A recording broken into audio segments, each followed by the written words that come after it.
Hello, today we will learn what is pH scale. So as in the previous video, we discussed indicators like litmus, phenolphthalein and methylorine and etc. So these indicators tell us the nature of a chemical substance. मतलब कोई भी solution acidic है या basic है या फिर neutral है, ये हमें indicators की help से पता चलता है. But these indicators cannot tell us that a given solution is strong acid or a weak acid, या फिर कोई सोल्यूशन स्ट्रॉन्ग बेस है या वीक बेस है. ये हमें इन कॉमन इंडिकेटर्स की हेल्प से पता नहीं चलता है. For example we have given two samples. One sample है हमारे पास सल्फ्यूरिक एसिड का और दूसरा सैंपल है विनेगर का. तो अगर हम इन सैंपल्स को with the help of litmus test करें तो लिटमस हमें क्या बताएगा कि ये जो दोनों ही सैंपल हैं ये क्या है, एसिडिक हैं, क्योंकि सल्फ्यूरिक एसिड भी एसिड होता है और जो विनेगर है वो भी एसिड होता है. But with the help of litmus हम ये नहीं पता कर सकते हैं कि जो सल्फ्यूरिक एसिड है वो स्ट्रॉन्ग एसिड होता है while vinegar is a weak acid.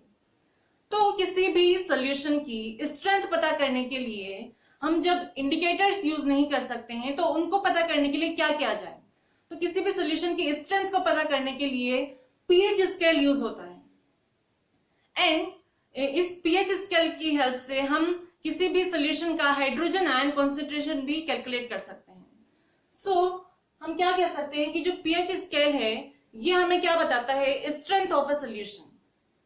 PH represents the strength of given solution and it was developed by Danish chemist Sorensen in 1909. It was developed by Sorensen in 1909. और ये जो term है pH, in this term P represents potence. ये जो P word है it stands for potence. ये एक German word होता है जिसका मीनिंग होता है पार. इसका मतलब है power. And in this term pH, H stands for hydrogen ion. तो इस pH वर्ड जो है इसका क्या मीनिंग हुआ, power of hydrogen. Power of hydrogen ion. तो यहां पर आपको इसका मीनिंग देखकर ये लग रहा होगा कि ये सिर्फ एसिड्स की पावर बताएगा, क्योंकि हाइड्रोजन आयन जो है वो एसिड्स ही रिलीज करते हैं. हाइड्रोजन आयन कौन सा आयन है, ये वो आयन है जिससे इलेक्ट्रॉन की लूट हो गई थी एक्वस सॉल्यूशन में. जो नॉन मेटल्स होते हैं वो इस हाइड्रोजन का इलेक्ट्रॉन चोरी कर लेते हैं. तो पावर ऑफ हाइड्रोजन हमें सिर्फ एसिड्स की ही स्ट्रेंथ नहीं बताता है, साथ साथ ये हमें बेसिस की भी स्ट्रेंथ बताता है. ऐसा क्यों है, इसका मीनिंग आप समझिए कि जो एसिड्स एंड बेसिस जो होते हैं इनकी हमने मॉडर्न डेफिनेशन पढ़ी थी. And according to it acids are दो substances which produce hydrogen ion in their aqueous solution. और बेसिस की डेफिनेशन क्या होती है कि बेसिस वो सब्सटेंसेस होते हैं which produce hydroxide ion in their aqueous solution. Hydroxide ion होता है OH-. तो ये जो दोनों ही सब्सटेंसेस हैं एसिड्स एंड बेस, इनके एसिडिक एंड बेसिक कैरेक्टर को कब बताते हैं, जब इनके साथ वाटर प्रेजेंट हो. एक्वस सॉल्यूशन का मीनिंग क्या होता है, मतलब वाटर में इनको डिसॉल्व कर दिया जाए तो वो क्या बन जाएगा, उसका एक्वस सॉल्यूशन. तो एक्वस सॉल्यूशन में क्योंकि पानी प्रेजेंट है, पानी क्या होता है H2O. और जब H2 आयनाइज होता है तो ये आयनाइज होकर किस में ब्रेक हो जाता है, H+ आयन, और साथ में बनते हैं हाइड्रोक्साइड आयन. दैट मीन्स ये जो वाटर है इसमें क्या है, जब हम अगर प्योर वाटर की बात करें तो प्योर वाटर में equal number of hydrogen ion and hydroxide ion present होते हैं. और इसी वजह से वो ना तो एसिडिक होता है ना ही बेसिक होता है, जबकि वो होता है न्यूट्रल.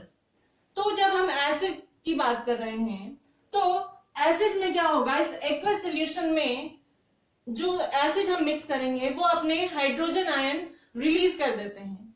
तो एसिड्स में क्या होगा, उसमें वाटर तो प्रेजेंट है, दैट मींस उसमें हाइड्रोजन आयन भी है और साथ में हाइड्रोक्साइड आयन भी है. लेकिन जब उसमें एसिडिक सब्सटेंस मिक्स हो गया तो वो क्या करेंगे, एसिड्स अपने हाइड्रोजन आयन रिलीज करते हैं, दैट मीन्स एसिडिक सोल्यूशन में क्या होगा, हाइड्रोजन आयन कॉन्सेंट्रेशन जो है या हाइड्रोजन आयन के जो नंबर हैं वो बढ़ जाते हैं, जबकि हाइड्रोक्साइड आयन भी उसमें प्रेजेंट है लेकिन उनके नंबर कम होते हैं हाइड्रोजन आयन से।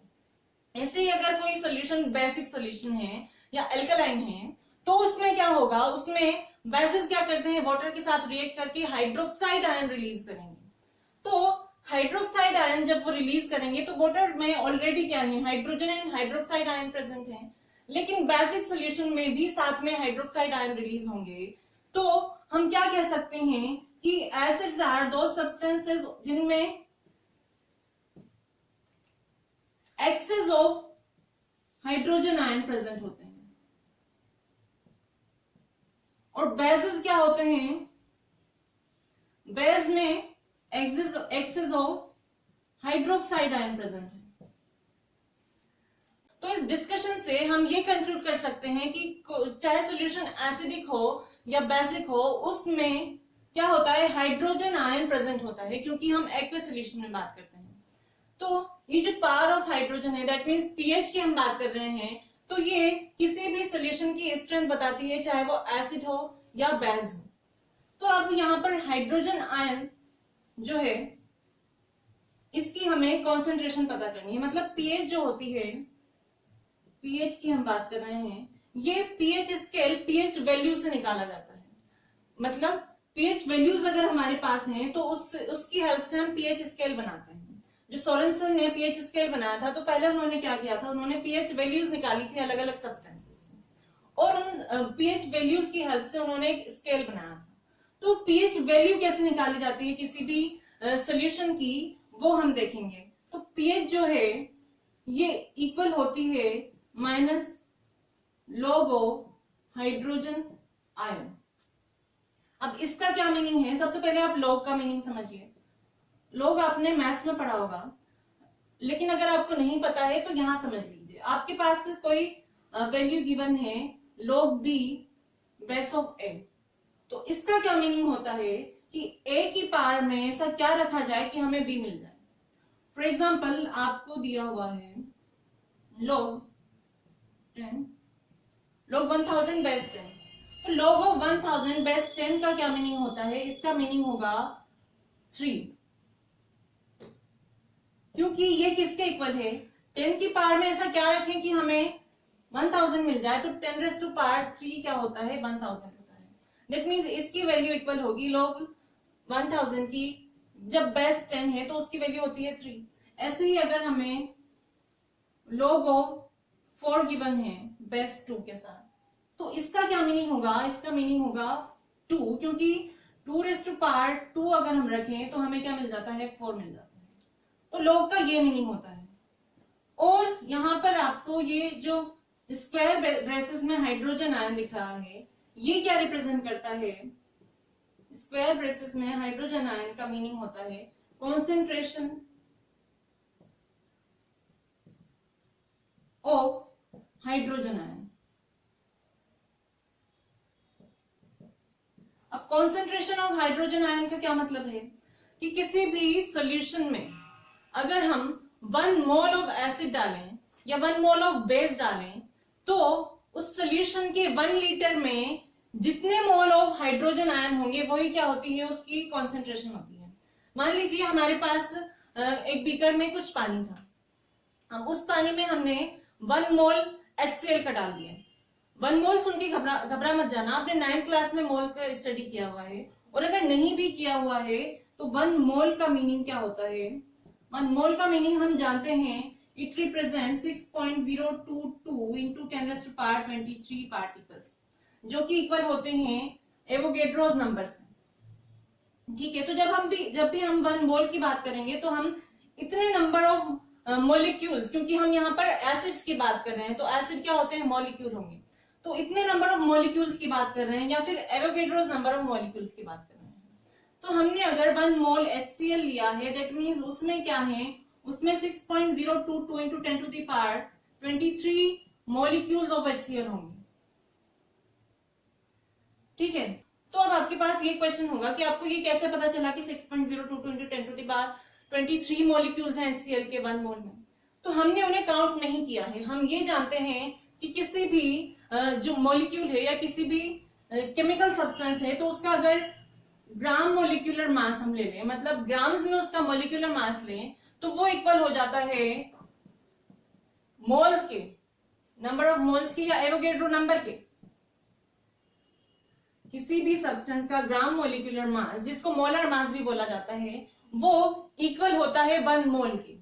तो यहां पर अगर हम 1 मोल HCl की बात कर रहे हैं, जिसमें हमारे पास क्या है 6.022 into 10 to the power 23 molecules, तो ये हमें कैसे पता चलेगा? जब हम 36.5 ग्राम्स HCl लें, तो 36.5 ग्राम्स HCl का क्या है? ग्राम मोलिकुलर मास होता है, क्योंकि इसके एक मॉलिक्यूल का मास इतना होता है 36.5 ग्राम। दैट मीन्स इसका जो 1 मोल होगा उसका भी इतना ही मास होगा। तो अगर हम 36.5 ग्राम HCl ले रहे हैं, तो वो कितने होंगे? वो 1 मोल के इक्वल होंगे, that is equal to 6.022 into 10 to the power 23। तो जब हमने 1 मोल HCl किसी बीकर में मिला दिया, तो वो क्या होगा? वो वाटर में डिसॉल्व होकर डिसोसिएट हो जाएगा। अब उस एसिडिक सॉल्यूशन का जो हमने बीकर में बनाया है, उसका अगर हम 1 लीटर लें, ठीक है, 1 लीटर हम दूसरे अगर बीकर में ले लें, तो उस 1 लीटर सॉल्यूशन में जितने हाइड्रोजन आयन होंगे, जितने मोल्स ऑफ हाइड्रोजन आयन होंगे, वही क्या होती है? वही इस हाइड्रोजन आयन कॉन्सेंट्रेशन होती है। ठीक है, तो ये हो गई हाइड्रोजन आयन कॉन्सेंट्रेशन की बात। फॉर एग्जाम्पल, हमें ये जो हाइड्रोजन आयन कॉन्सेंट्रेशन है, ये हमें कैलकुलेट नहीं करनी है, एक्चुअली हमें गिवन होगी ये क्वेश्चन के अंदर। तो हमें किसी सॉल्यूशन की हाइड्रोजन आयन कॉन्सेंट्रेशन गिवन है 10 टू द पावर -4। तो इस वैल्यू को हम क्या करेंगे? इस फॉर्मूला में रख के उसकी पीएच कैलकुलेट कर सकते हैं। तो कैसे हो जाएगी वो calculate? pH is equal to minus log of hydrogen ion concentration, जो कि हमें गिवन है 10 to the power -4 moles per litre में होगी। ठीक है, तो इसको हम कैसे सोल्व करेंगे? यहां पर ये जो लॉग के साथ ये वैल्यू है 10 टू द पावर -4, तो लॉग की प्रॉपर्टी होती है कि इसके साथ जो भी एक्सपोनेंट में होगा, पावर में होगा, वो क्या होता है? वो आगे आ जाता है। तो माइनस ऑलरेडी हमारे पास है, यहाँ पर -4 हो गया, और साथ में लॉग, जब कुछ भी बेस नहीं लिखा होता तो उसका बेस होता है 10, और यहाँ लॉग बेस ऑफ कितना बन गया हमारे पास? Log of 10 with base 10। तो माइनस माइनस से कैंसिल हो जाएगा और साथ में हमें बचेगा 4, और 10 की पावर कितनी रखें हम कि 10 मिल जाए? तो 10 की पावर हम अगर 1 रखेंगे तो 10 मिल जाएगा। तो इसकी वैल्यू कितनी हो गई? 1। तो पीएच की वैल्यू आ गई हमारे पास 4। इस तरह से किसी भी सॉल्यूशन की पीएच कैलकुलेट की जाती है। तो ये तो थी पीएच की बात। तो ऐसे ही सोरेनसन ने क्या किया? अलग अलग सब्सटेंसेस की पीएच कैलकुलेट की, और उन्होंने ये देखा कि जो एसिड्स थे, स्ट्रॉन्ग एसिड्स, उनकी पीएच की वैल्यू लाई कर रही थी 0 to 7 के बीच में, और जो बेसिस थे उनकी वैल्यू लाई कर रही थी, पीएच की वैल्यू 7 to 14 के बीच में। दैट मीन्स ये जो पीएच स्केल है, ये स्केल होता है जिसकी मिनिमम वैल्यू क्या थी? 0, और मैक्सिमम वैल्यू होती है इसकी 14। और जब किसी सोल्यूशन की पीएच की वैल्यू 7 है, दैट मीन्स वो क्या होगा? वो होता है न्यूट्रल, क्योंकि उसमें हाइड्रोजन आयन और हाइड्रोक्साइड आयन की जो नंबर्स होते हैं वो इक्वल होते हैं। तो सोरेनसन ने हमें क्या बताया कि जो पीएच स्केल है, इसमें एसिड्स जो होते हैं उनकी pH 0 to acids have pH value 0 to 7, and second उन्होंने बताया bases के लिए that bases have pH 7 to 14, and अगर किसी solution की pH 7 है तो वो क्या रिप्रेजेंट कर रहा है? वो रिप्रेजेंट करता है कि जो सॉल्यूशन है हमारे पास वो न्यूट्रल है, ना वो एसिडिक होगा ना ही बेसिक होगा, न्यूट्रल। तो यहां पर क्या वैल्यूज होंगी? इसको डिवाइड कर दें हम 0 to 7, 1 2 3 4 5,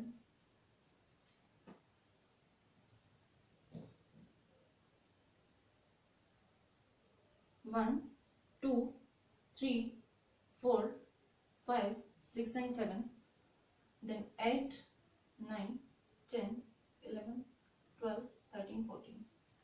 तो यहाँ पर वैल्यूज हैं pH वैल्यूज 1 2 3 4 5 6 7 8 9 10 11 12 13 14. तो ये इस तरह से pH स्केल होता है। और ये इधर वाली वैल्यूज जो हैं इस pH के लेफ्ट हैंड साइड वाली, ये बताती हैं कि जो सॉल्यूशन है वो क्या होगा, एसिडिक होगा,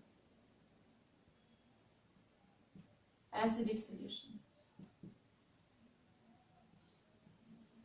और इस pH स्केल के राइट हैंड साइड वाली वैल्यूज हमें बताएंगी कि जो सॉल्यूशन है वो बेसिक है, बेसिक सॉल्यूशन। ठीक है, अब इस स्केल को उन्होंने और फर्दर डिवाइड किया और 3.5 में इनको डिवाइड कर देंगे इधर से 10.5।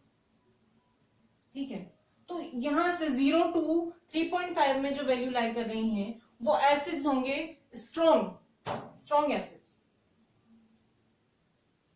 ये हमें बताते हैं स्ट्रॉन्ग एसिड्स। और 3.5 to 7 के बीच में अगर किसी एसिड की pH वैल्यू है तो वो क्या होगा, वो वीक एसिड होगा। और ऐसे ही अगर किसी सॉल्यूशन की pH वैल्यू लाई कर रही है बिटवीन 7 to 10.5 तो वो क्या होगा, वो वीक बेस होगा। और अगर उसकी pH वैल्यू लाई कर रही है बिटवीन 10.5 to 14 तो वो बेस होगा स्ट्रॉन्ग बेस। बिकॉज जो pH वैल्यू होती है ये इनवर्सली प्रोपोर्शनल होती है हाइड्रोजन आयन कॉन्सेंट्रेशन की। हम लिख सकते हैं इसको कि जो pH होती है वो इनवर्सली प्रोपोर्शन होती है हाइड्रोजन आयन कॉन्सेंट्रेशन की। स्क्वायर ब्रेसेस में अगर आपको हाइड्रोजन आयन लिखा हुआ दिखे तो वो क्या रिप्रेजेंट कर रहा है, उसकी कॉन्सेंट्रेशन को। तो pH value hydrogen ion concentration के क्या हो रही है, एंटी प्रोपोर्शनल है या रेसिप्रोकल है। तो इससे आप समझिए कि जब किसी सॉल्यूशन में हाइड्रोजन आयन कॉन्सेंट्रेशन ज्यादा होगी दैट मींस उसकी pH वैल्यू क्या होगी, कम होगी। और हम ये जानते हैं कि जो एसिड्स होते हैं उनमें हाइड्रोजन आयन कॉन्सेंट्रेशन ज्यादा होती है क्योंकि एसिड्स वाटर के साथ क्या करते हैं, हाइड्रोजन आयन रिलीज करते हैं। इसीलिए एसिड्स जो होते हैं उनकी pH वैल्यू जो होती है वो कम होती है, 0 to 7 के बीच में होगी।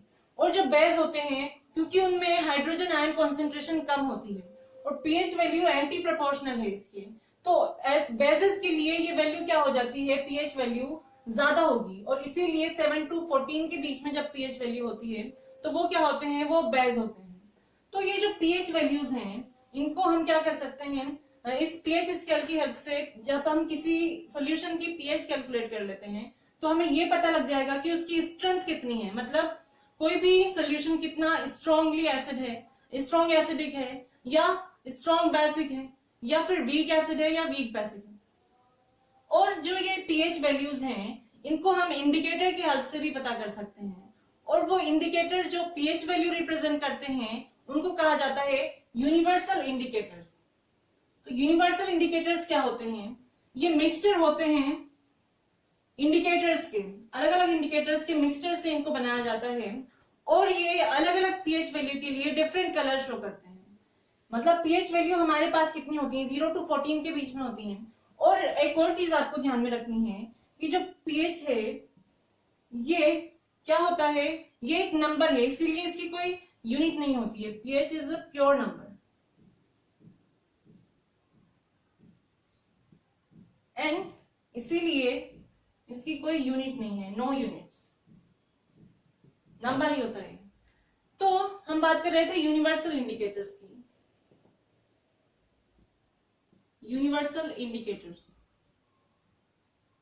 तो जिस तरह से common indicators like litmus, and methyl orange वगैरह होते हैं। तो जिस तरह से लिटमस को हम एज ए सोल्यूशन भी यूज कर सकते हैं और उसका हम पेपर स्ट्रिप भी यूज करते हैं, उसी तरह से यूनिवर्सल इंडिकेटर्स जो हैं इनको भी हम सोल्यूशन फॉर्म में भी यूज कर सकते हैं और इनका पेपर स्ट्रिप भी होती है। तो यूनिवर्सल इंडिकेटर्स पे ये जो अलग अलग पीएच वैल्यूज हैं ये डिफरेंट कलर्स शो करती हैं, जिससे हमें किसी भी सोल्यूशन का नेचर पता चल जाता है। तो वो कलर्स कौन कौन से होंगे जो यूनिवर्सल इंडिकेटर्स पर हमें शो होते हैं। तो 0 पीएच वैल्यू के लिए जो यूनिवर्सल इंडिकेटर है वो कलर शो करता है dark red, and 1 pH value के लिए यूनिवर्सल इंडिकेटर का कलर होता है रेड। 2 पीएच वैल्यू के लिए भी ये रेड कलर शो करता है और 3 पीएच के लिए इसका कलर हो जाता है ऑरेंज रेड। 2, 3, 4, 5, 6, 7, 8, 9, 10, 11, 12, 13, 14। ठीक है, 14 तक हमारे पास पीएच वैल्यूज होती हैं। तो 3 यहां तक तो हमने देख ली, ऑरेंज रेड कलर होता है। इसके बाद 4 पीएच वैल्यू के लिए हमें कलर मिलता है ऑरेंज। 5 पीएच के लिए येलोइश ऑरेंज।